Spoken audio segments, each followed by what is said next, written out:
And now, it's The Law Show on CL 650. A comprehensive look at everything you need to know about the law. Now, here's Sterling Fox. Good morning and welcome to The Law Show here on CIL 650. Compliments of the season to you this Sunday between Christmas and New Year's.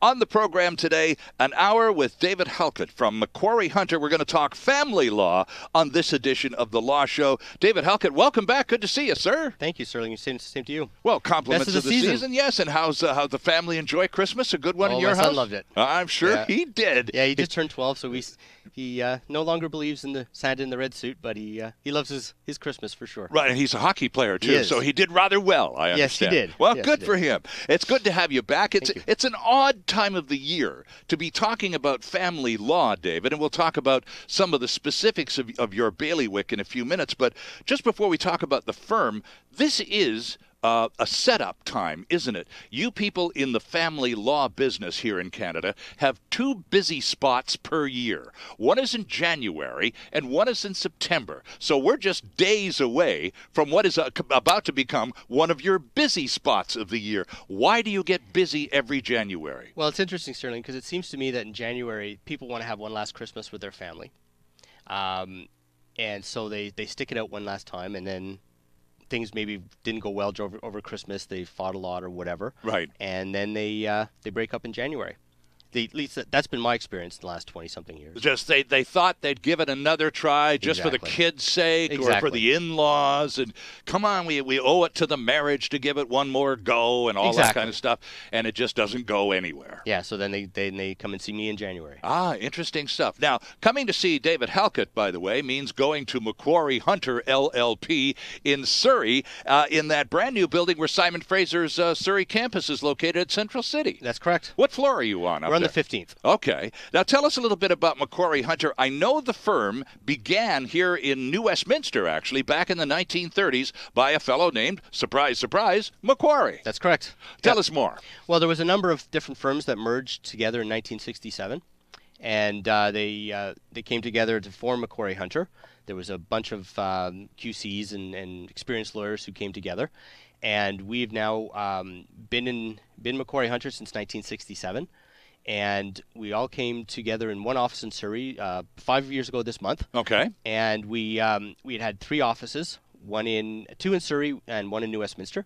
And we finally realized we wanted to all be at the same place. Sure. So we're all on one floor. So you consolidated into one area. Exactly. Right. And we're on the 15th floor now of Central City, a very modern building, and we look out over the Lower Mainland, so to speak. Well, would you please tell your partners at Macquarie Hunter, would you please express my gratitude for that decision taken back in 1978 to change the name of the firm, David, from Macquarie Hunter, Fisher, McKinnon, Gates, Pettinuzzo, and Pierce to Macquarie Hunter. Excellent decision, gentlemen. Thank you very much. I agree. Macquarie Hunter is a Surrey-based firm, but of course you have clients all over British Columbia. Yeah, that's correct. And we consider ourselves to be a regional firm rather than just a Surrey firm. And so we'll have clients all over the province, but most of the part will be from Vancouver through the Fraser Valley. Sure. We have a lot of Fraser Valley clients as well, and we are the largest firm outside of downtown Vancouver.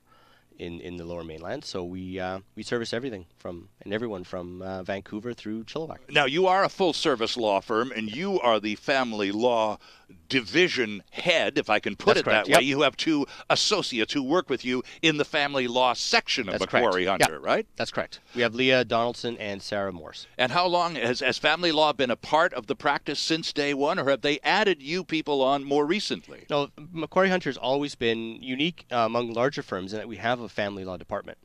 Most firms, they may have one or two lawyers who do other areas, but they dabble in family. But we've had one of the few firms outside of boutique family law firms who actually have a family law department. Right, okay. And in addition to being a family lawyer, you've been with Macquarie Hunter now since the early 2000s, right? Yeah, April of 2003. Okay.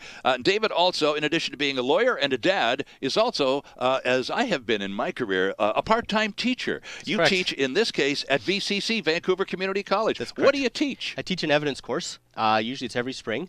And it's a 7-week course, and it's in the paralegal department.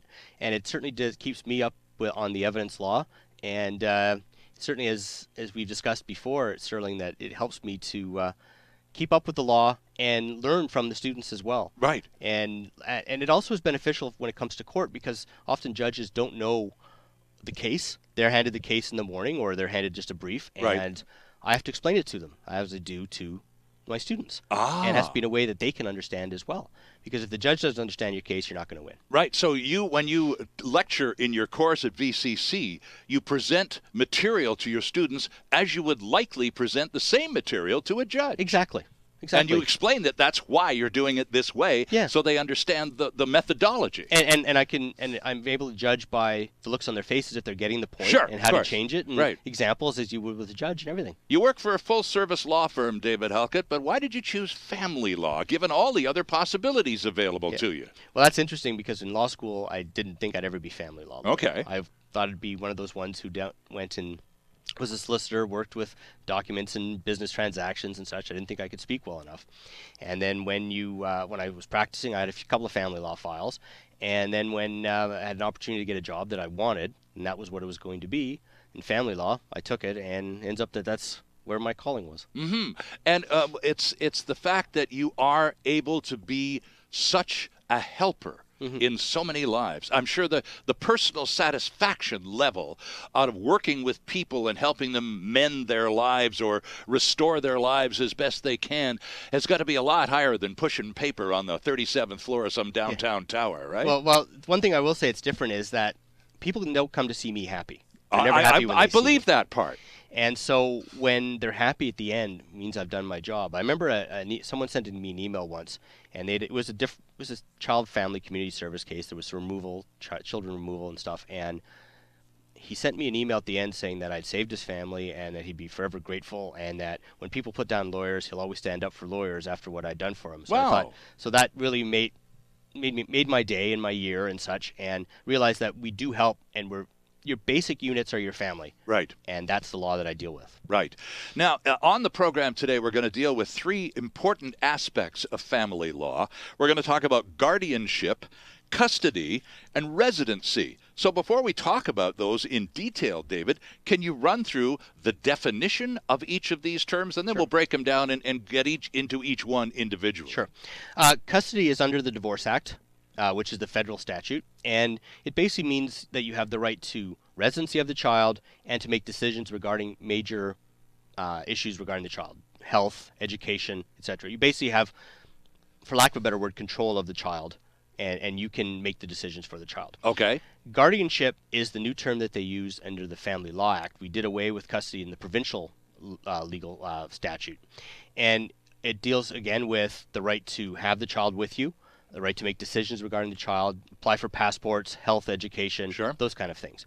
Residency is simply where the child resides. Okay, so guardianship and custody in law actually mean the same thing. It's just that one is speaking provincial language and the other is speaking federal language. Yeah, they're very historically they were slightly different, but yeah, today in 2015 in British Columbia, they pretty well mean the same thing. And so let's just take that one step further to help understand, because when it comes to the whole family law area, we have an overlap of jurisdictions, don't we? We do. The Divorce Act, as you just said a few minutes ago, is federal pan-Canadian law. Here in British Columbia, we have the Family Law Act. So how do those two work together?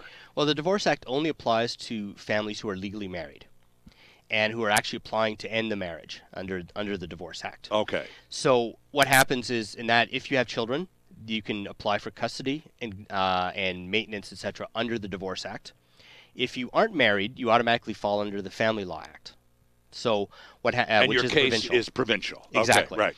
And so they mesh. The federal law will always be paramount. It's because it's federal jurisdiction. Sure. Constitutionally, a Divorce Act order takes precedence over a Family Law Act order. Okay. But since we brought the Family Law Act in about 3 years ago in this province, the judges have pretty well tailored the order so that they mesh together, and there's not really the paramountcy. So would you have some, and I'm trying to understand this, and this is why it's so much fun doing the law show, because I get to ask the dumb questions. And so I hope it's not too dumb a question, but when we're dealing with a federal matter on the divorce side of life, would that case then be heard by a federal judge? And when we're dealing with a provincial matter, guardianship issues, would that case be heard by a BC Superior Court judge? Well, the Superior Court judges are actually appointed by the federal government. Okay. So they do both sides of the street. So the Supreme Court judge is appointed by the federal government, and it has jurisdiction. The Supreme Court of British Columbia has jurisdiction over divorce matters and family law act matters. So that's where they combine at exactly. the judge's level. And if you want to, if there's assets, you have to be in Supreme Court to divide them anyway. Okay. So if you have a case where, even if they're not married but they have assets, you'd want to go to Supreme Court. Okay, but the Family Law Act in British Columbia here, the one that we're going to be talking about most, now you were saying as of about 3 years ago. Is that how recent the BC Family Law Act is, David? It is. It came into effect March 18th of 2013. Okay. And it had been in the works for a couple of years. It replaced the old Family Relations Act. It, in effect, updated the law. It dropped terms of custody and access and changed it into to guardianship, right? Guardianship and parenting time. Okay. It also updated the law of asset division. It changed it such that now common law couples who have resided together for 2 years can now divide assets. They didn't have a statutory right before to do so.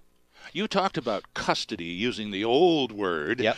And it used to be, and I'm sort of reflecting back perhaps decades ago and dating myself hopelessly, but it used to be kind of automatic back in the day, David, that when a divorce occurred, the nurturing parent, usually the mom, was given majority custody of the children.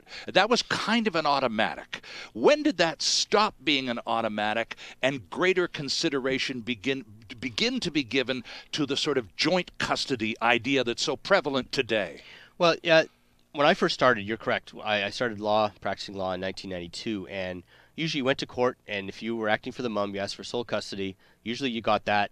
Dad got every second weekend, maybe sometime during the week or something like that. Right. Probably sometime in the later 90s it started to change, I noticed.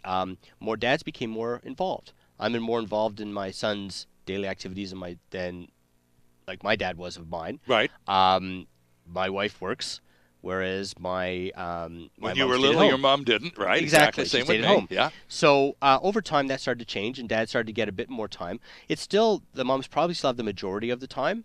For the younger children, for sure. The younger they are, the more likely the mom's going to have majority of the time because they were probably the primary caregiver still.